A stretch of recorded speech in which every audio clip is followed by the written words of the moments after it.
Anak kumpulkan pertanyaan yang sama.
Baik, kita mulai yang ini dulu. Apa hukumnya istri yang katanya tidak mengharamkan poligami tapi tidak mengizinkan suami poligami?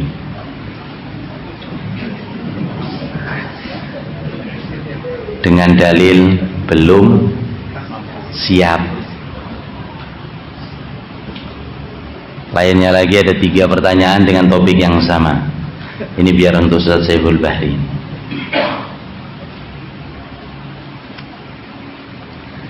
Mohon pencerahannya Ustaz, istri ana mengizinkan saya untuk ta'adud dengan niat meraih ridha Allah. Masya Allah. Antum jangan iri. Nah, rezekinya orang sendiri-sendiri. Tetapi saya tidak punya niat untuk ta'adud.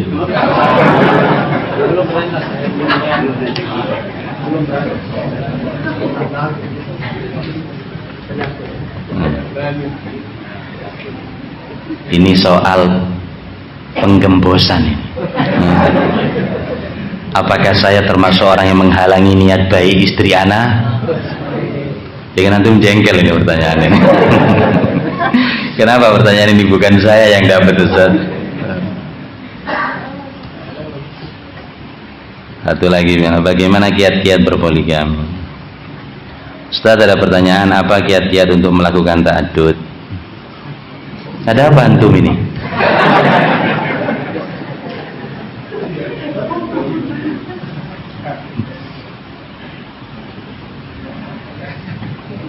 Ini sajalah. Apa hukumnya istri yang katanya tidak mengharamkan poligami tapi tidak mengizinkan suami poligami dengan dalil belum siap?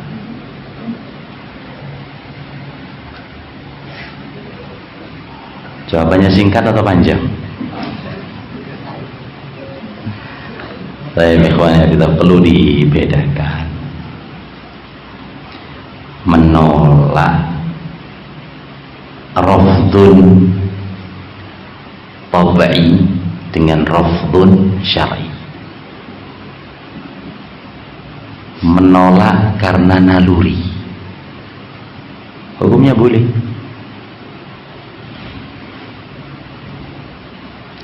Ana tidak siap untuk dimadu, langkai dulu mayatku.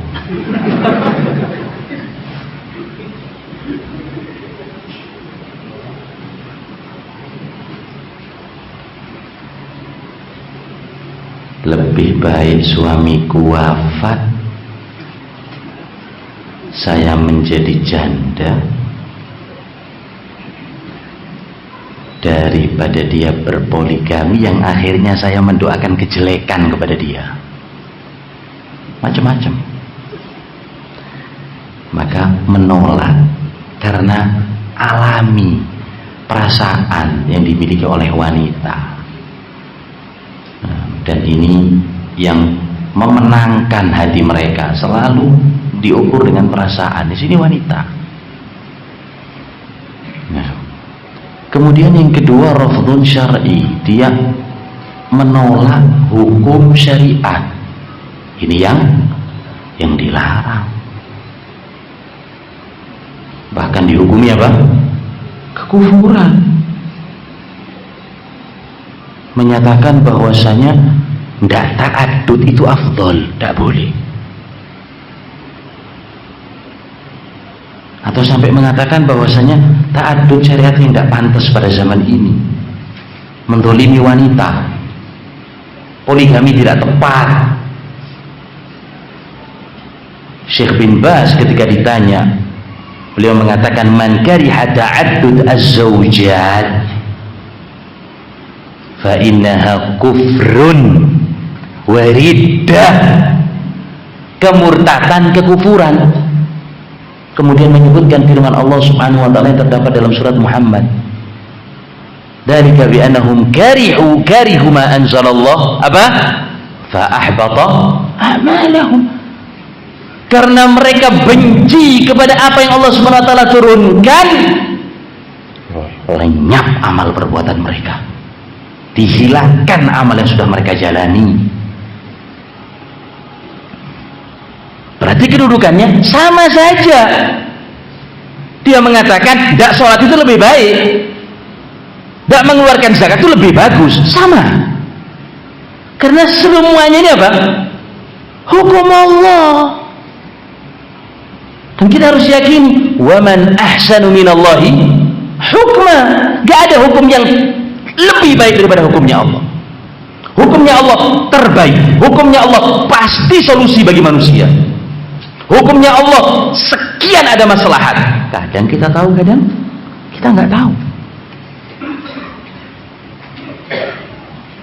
Nah, kalau sekedar menolak, belum siap,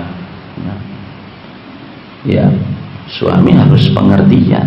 Jangan cuma modal apa? Syahwat. Jangan cuma modal apa? Nekat. Menyelamatkan putri, menyelamatkan janda, akhirnya menjandakan istri kita. Yang terlantar siapa? Anak-anaknya.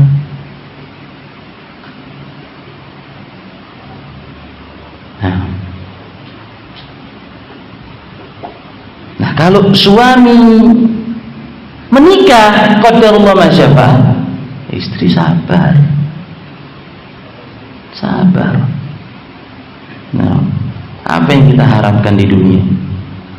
Semua kita akan masuk kuburan, ambil pahala di sisi Allah Subhanahu wa taala. Ini syariatnya, oh ini sunnah Nabi, sunnah para anbiya. Sulaiman punya 100 istri alaihi salam, dan mampu dalam satu malam menggilir 100 istrinya. Nabi Sulaiman alaihi salam. Ibrahim punya berapa? 2, Sarah dan Hajar. Rasulullah SAW punya 9, wafat dan meninggalkan 9 istri. Artinya ini jalan yang telah Allah SWT tetapkan kepada nabinya, jalan yang telah Nabi SAW perintahkan untuk para sahabatnya. Maksimal 4 kok, gak boleh lebih. Maksimal berapa? 4. Di antara mereka ada yang masuk Islam punya 10 istri. Di antaranya Ghailan. Nabi SAW kemudian bersabda, ikhtarhunna arba'an fafarik sa'irahun. Wahai Ghailan, lepas, ambil 4, lepas sisanya. Jadi beda oleh Ghailan 4, 6 pembatalan pernikahan. Maksimal 4. Nah, maka yang seperti ini, wanita ya sabar, mengharap pahala di sisi Allah Subhanahu wa taala. Wa ma kana lil mu'minatin, dan tidak sepantasnya bagi seorang mukmin dan mukminah idza qadallahu amran an yakuna lahumul khiyaratu min amrihim. Tidak seyogianya bagi seorang mukmin dan mukminah ketika sudah ditetapkan oleh Allah Subhanahu wa taala dan Rasulnya, kemudian mereka masih cari pilihan-pilihan yang lain. Ini ketetapan Allah, kita harus yakini. Apalagi fakta menyatakan bahwa wanita lebih banyak daripada pria. Akan datang hari kiamat sampai 1:50. 1 laki-laki banding 50 wanita. Apa solusinya syariat ini? Nah, karena agama-agama yang lain Mereka ada ajaran cuman monogami, poligami hanya ada dalam agama Islam. Menunjukkan benarnya agama kita. Al-Quran wahyu dari Allah Subhanahu wa ta'ala. Solusi bagi umat. Ditambah lagi wanita ada sekian keterbatasan.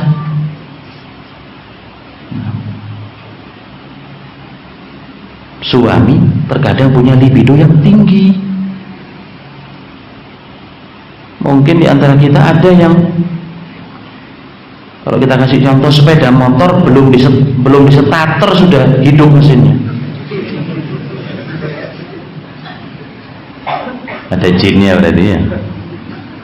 Nah, ada seorang laki-laki punya libido tinggi, wanita punya keterbatasan. Head 7 kali, 7 hari, head 15 hari. Masa suami ikut head? Akhirnya jadi Abu Haid.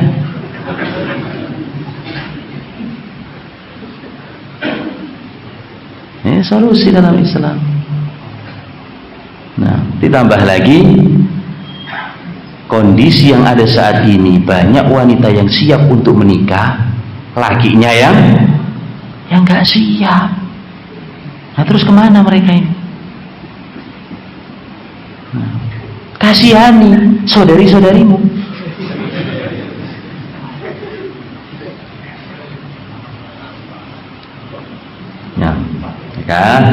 Sekali lagi, barakallahu fikum, istri yang katanya tidak mengharamkan poligami tapi tidak mengizinkan poligami dengan dalil belum siap, ya Anda yang lebih tahu kondisi istri.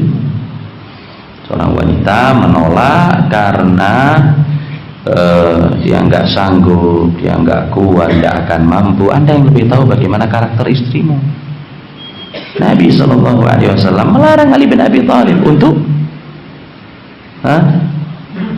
poligami, dilarang menikah lagi dalam keadaan Fatimah menjadi istrinya, dilarang oleh Rasulullah SAW. Waduh, Ustaz, jadi pegangan ini. Nah, para ulama menyebutkan beberapa jawaban. Nah, maka Nabi SAW mengatakan yu'dhini ma yu'dhiha, mengganggu aku apa yang mengganggu Fatimah. Dilarang Ali bin Abi Thalib untuk menikah lagi. Ali bin Abi Thalib ta'addud setelah Fatimah meninggal, setelah Rasulullah SAW wafat. Para ulama memberikan jawaban. Yang pertama adalah kekhususan. Nah, idza nahaitukum anhu fajtanibu. Kalau Nabi SAW sudah melarang, maka tinggalkan. Ini larangan dari Nabi SAW khusus bagi Ali bin Abi Thalib untuk anaknya. Dan kekhususannya disebutkan oleh Hafidz Ibnu Hajar. Jawaban yang kedua, itu tertera dalam akad, lafzan wa dhimnan, kata para ulama. Baik kata-kata atau tersirat, secara lafaz atau tersirat. Ini boleh hukumnya. Di saat akad nikah, seorang wanita memberikan syarat, saya tidak mau dipoligami, harus dipegang syaratnya. Kalau ternyata suami poligami, pilihan bagi istri lepas dan dia tidak mendapatkan ancaman. Wanita yang suka minta cerai kepada suami tidak mencium bau surga, dia nggak kena larangan ini. Karena apa? Ada syarat di depan. Nah, jawabannya yang kedua, Nabi SAW memberikan syarat. Fatimah memberikan syarat, tidak mau dipoligami. Hak wanita. Tapi di akad, suami mau, ya wis, risiko tanggung penumpang. Nah, kalau suami tidak mau, ya sudah. Jawaban yang ketiga, ikhwan fillah, ya karena yang mau dinikahi oleh Ali bin Abi Thalib adalah anaknya Abu Jahal. Nabi SAW bersabda, la yajtami' bintu Rasulillah ma'a binti aduwillah. Tidak bisa berkumpul dalam satu rumah, tidak bisa digabungkan antara putri Rasulullah dan putri musuh Allah. 3 jawaban inilah. Ya. Bagi yang mereka ini syubhat, nah ini syubhat, nah ini syubhat, jawaban itu tadi. Nah, barakallahu. Sudah adzan. Adzan aja dulu, nanti kita lanjut setelah adzan. Nah.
Bismillah, jika kita apakah bisa mengatakan kepada teman yang mengambil sesuatu tetapi itu hanya guyonan, contoh sebentar malam kita ambil mangga padahal itu hanya candaan. Ini pertanyaan anak-anak ini ya. Guyonan bercanda itu boleh, hukumnya mubah. Kata pepatah kalmilhi fil ta'am, candaan itu seperti garam di makanan. Nah, kalau enggak ada, nah, maka makanan itu apa? Hambar, terlalu banyak juga apa? Jadinya enggak enak. Jadi sesuai dengan apa? Nah, sesuai dengan kondisi. Nah, bercanda boleh, jangan berdusta. Ini bagian daripada kedustaan. Nabi sallallahu alaihi wasallam bersabda, "Wailun lilladzi yuhaddits yakdzib." Celaka, dalam arti yang lain wail adalah neraka bagi orang yang berbicara fayakdzib, tapi pembicaraan itu dusta, dia berbohong, liyudhika bihi qauman, tujuannya untuk membuat orang lain ketawa. ngelucon, banyol, dagelan, ngelawak. Buat orang ketawa tapi materinya penuh dengan kedustaan. Wailun lah, celaka bagi dia, neraka bagi dia. Nah, Nabi SAW dalam riwayat yang lain, inilah amzaku, ini senang dengan guyonan, candaan. Kalau bahasa jamaknya soft talk, nah, bercanda. Aku bercanda, sabda Nabi SAW. Lakinnani la aqulu illa haqqan, tapi saya enggak berkata kecuali yang benar, enggak berkata kecuali yang jujur. Bahkan kalau anda tidak salah, Imam Al-Bukhari dalam kitabnya Adabul Mufrad menunjukkan, menjelaskan, menyebutkan di situ beberapa contoh dari hadis-hadis Nabi SAW. Beliau bercanda kepada anak-anak kecil, istri-istri, dan orang-orang tua. Maka bercanda boleh sesuai dengan batasannya. Nah. Apa bantahan terhadap syubhat ini? Apakah Allah mampu menciptakan sesuatu yang lebih besar dari Allah? Lalu mereka mengatakan kalau Allah bisa, berarti ada sesuatu yang lebih besar dari Allah. Kalau Allah tidak mampu, berarti ada sesuatu yang Allah tidak mampu. Bahaya pertanyaannya. Nah,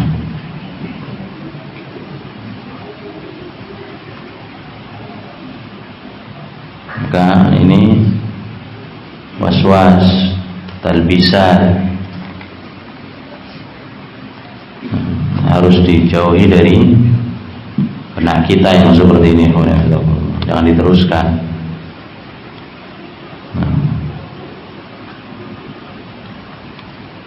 Sebelum Allah tidak ada. Allah Subhanahu wa taala yang pertama. Sebab itu dalam hadis Nabi, antal awwalu wa laysa qablaka syai'. Ya Allah, engkau pertama, enggak ada sebelum. Wa antal akhiru fa laysa ba'daka syai', dan engkau yang terakhir, tidak ada setelah. Nah, dan ini godaan syaitan, hati-hati. Nabi sallallahu alaihi wasallam bersabda, ya'ti syaitan ila ahadikum fayaqul man khalaqa as-sama. Syaitan akan datang menghembuskan keraguan-raguan, siapa yang menciptakan langit?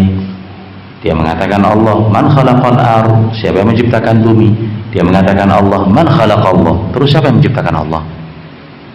Fa idza wajada minhu syai' falyanta'ih.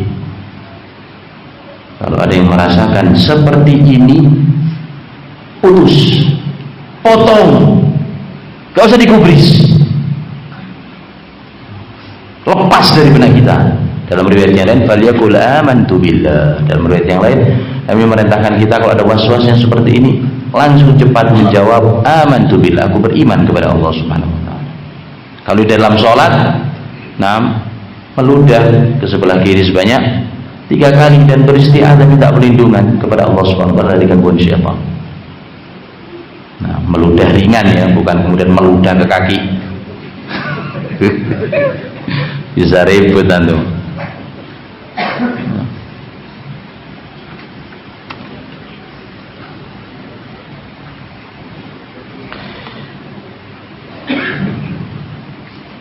Saya ingin bertanya, apakah boleh seorang muslim memotong rambutnya dengan qaza? Qaza ma'ruf, dilarang oleh Nabi SAW. Yahliku ba'dhan wa yatruku ba'dhan, mencukur sebagian, membiarkan sebagian. Qaza dilarang oleh Nabi SAW. Sebagian para ulama menganggap makruh. Syafi'iyah menganggap makruh, pendapat yang rajih. Hukum asal larangan adalah at-tahrim, haram hukumnya. Ibnu Utsaimin dalam Syarah Mumti' menyebutkan sekian contoh. Nah, mencukur habis tengah, membiarkan kanan dan kiri, atau mencukur habis kanan pelontos, kiri pelontos, membiarkan yang atas. Istilah anak zaman sekarang apa? Moha. moha ya, atau mencukur bagian depan, membiarkan yang belakang. Nah, ya model rambutnya orang-orang yang enggak penuh. Tambah lagi dikhawatirkan apa? Tasyabbuh bil kufar. Tapi kalau mencukur artinya memotong semuanya labas. Nah,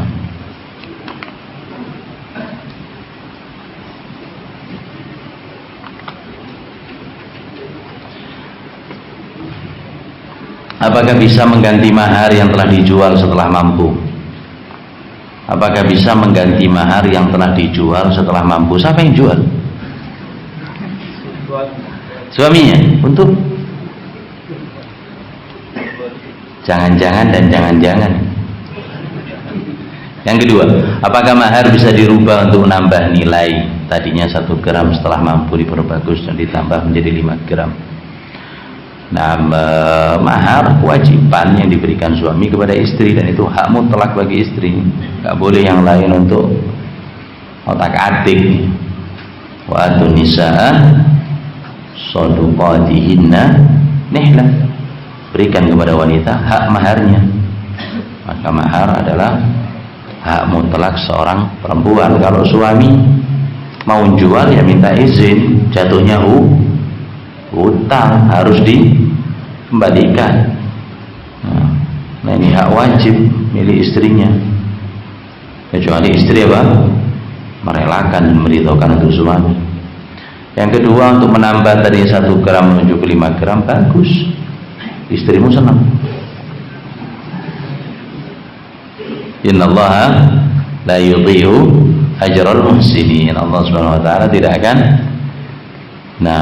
melalaikan ganjaran orang-orang yang berbuat baik. Istri kita aula bil ma'ruf. Nah, yang terdepan untuk mendapatkan kebaikan suaminya daripada orang lain. Jadi kalau kita punya kelebihan, lebihkan istri dulu. Nah, insya Allah lancar usahanya, insya Allah ditambah rezekinya.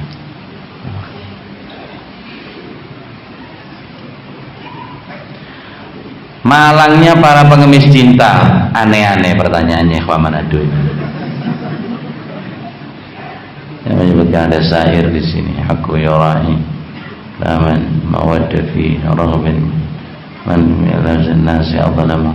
Orang yang paling zalim terhadap dirinya adalah mereka yang mengemis cinta, dan orang yang tidak pernah peduli tentang keberadaannya. Apa Ustaz, pertanyaan anak, kalau pangeran cinta itu bagaimana?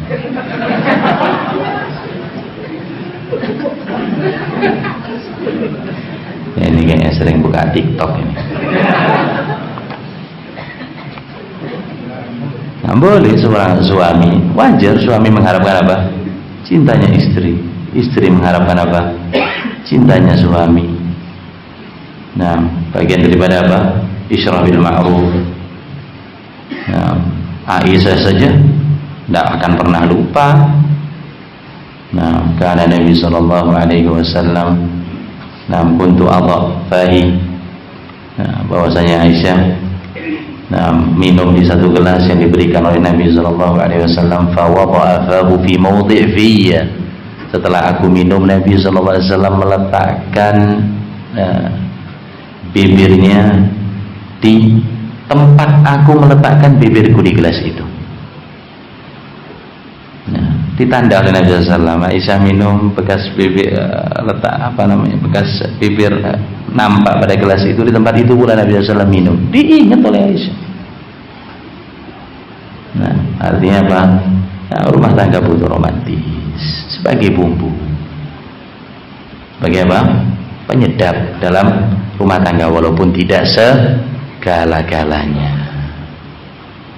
Ada seorang mendatangi Al-Faruq Umar bin Al-Khattab, ya Amirul Mukminin, inni la uhibbu zawjati wa awaddu an utalliqaha. Wa ya Amirul Mukminin, saya ini sudah gak cinta sama istriku, saya pengen lepas dia, bosan, saya sudah gak cinta sama istri, saya pengen ceraikan dia. Kata Amirul Mukminin, al-bait la yubna anil hub. Rumah tangga itu gak cuma dibangun di atas kecintaan. Rumah tangga tidak hanya dibangun di atas love.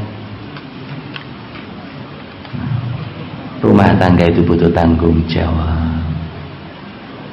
Rumah tangga butuh pengorbanan. Rumah tangga butuh pendidikan.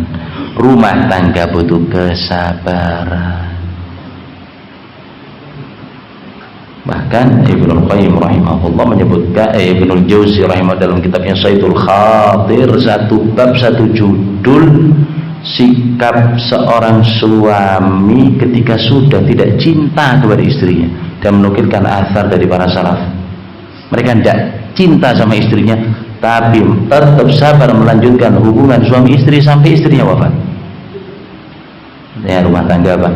Tidak hanya modal cinta, kita bukan anak SMA, ada tanggung jawab, pengorbanan, saling memberi, saling membagi, saling menutupi aurat. Hunna libasun lakum wa antum libasun lahun.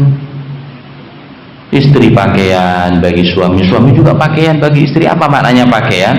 Untuk menutupi kekurangan, menutupi aurat. Berarti apa? Saling tanasuh, saling memberikan nasihat, saling melengkapi, saling menegur.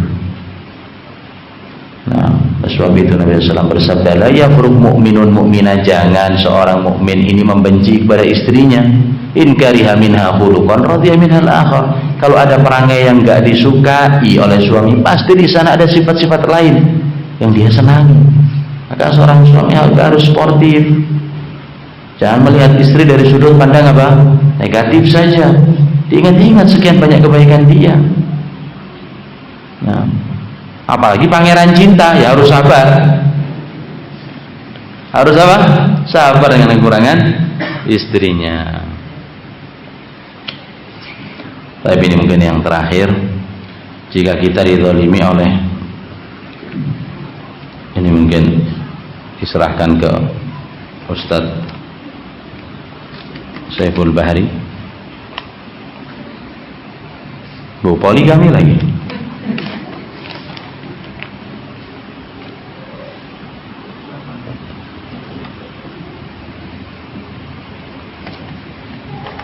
Tafadhal. Nah, jika kita dizalimi oleh teman dekat kita sendiri selama bertahun-tahun tanpa pernah dia mengucapkan minta maaf, nah karena kita sudah terlalu sakit, bolehkah kita mendoakan yang buruk tentang dia dan berharap dia mendapatkan keburukan yang lebih dari yang dia perbuat? Enggak boleh. Kalau mengharapkan lebih tidak boleh. Memaafkan itu tidak wajib, tapi sunnah. Memaafkan itu enggak wajib, tapi sunnah. Walladzina yunfiquna bis-sarra wad-dharra wal-kadhimina al-ghaidha wal-'afina 'anil nas wallahu yuhibbul muhsinin. Ayat yang sudah kita pernah sampaikan. Ciri-ciri yang beriman menahan amarah, memaafkan manusia, dan Allah Subhanahu wa taala senang dengan mereka. Senang dengan orang-orang yang berbuat baik. Nah, membalas sah, hakmu. Wa jazaa'u sayyi'atin sayyi'atun mithluha. Ganjaran keburukan, ini keburukan serupa. Anda mukul seseorang, orang itu mengharapkan supaya Anda dipukul, wajar, pukul, tidak ada masalah. Nah, tapi serupa. Faman i'tada 'alaikum fa'tadu bimithli ma i'tada 'alaikum. Kalau ada orang yang melukai kalian, maka lukai dia yang sepadan. Yang sepadan. Islam adalah agama yang mengajarkan kepada kita apa? Keadilan, mengharamkan kezaliman dalam hal apapun. Sepadan, keadilan. Lebih apa ini? Over, melampaui batas. Anda ingin membalas kezaliman, Anda terjatuh kepada kezaliman yang lebih besar. Tidak boleh. Lebih baiknya apa? Maafkan. Walaupun dia nggak minta maaf, maafkan. Ajruhu indallah. Pahala antum di sisi Allah Subhanahu wa ta'ala. Wa an ta'fu apa? aqrabu littaqwa. Kalian maafkan lebih mendekatkan kepada ketakwaan. Nabi sallallahu alaihi wasallam memaafkan Lubayt bin al-A'sam. Lubayt bin al-A'sam ini yang menyihir Rasulullah sallallahu alaihi wasallam. Orang yang menyihir Nabi sallallahu alaihi wasallam dimaafkan oleh Rasulullah. Wa lam yu'rid anhu, kata Ibnu Katsir. Gak digubris bahkan oleh Nabi. Wala atabahu, gak dihina, gak dicerca. Ma qudrati ala dzalik. Padahal Nabi sallallahu mampu untuk membalas. Dibiarkan. Maka di sini Allah, kalau kita melihat ada orang baik, hukum asalnya baik, tapi dia tergelincir dalam kesalahan, maafkan. Jadi kalau kita tahu ini pelaku kerusakan, jangan dimaafkan, laporkan ke kantor polisi. Kalau hukumnya orang ini apa? Memang mujrim, penjahat, syirir, fasik, pol. Gak ada baiknya orang tersebut. Malah apa? Suka buat onar. Jangan dimaafkan, laporkan kepada pihak yang berwajib. Nah, maka jangan kita maafkan kepada orang-orang yang ketika kalau kita maafkan ikhwannya kita malah tambah semakin apa? Jadi wallahu taala alam wa sallallahu ala nabiyina Muhammad wa ala alihi wa sahbihi wasallam. Ini kajian terakhir kita. Ucapkan jazakumullahu khairan kepada semua ikhwah, panitia. Nah, semoga Allah Subhanahu wa taala menuliskan pahala datangnya antum ke tempat ini, dan ana minta maaf apabila selama kajian ada kata-kata yang tidak menyenangkan hati. Nah, jazakumullahu khairan wa barakallahu fikum wa fi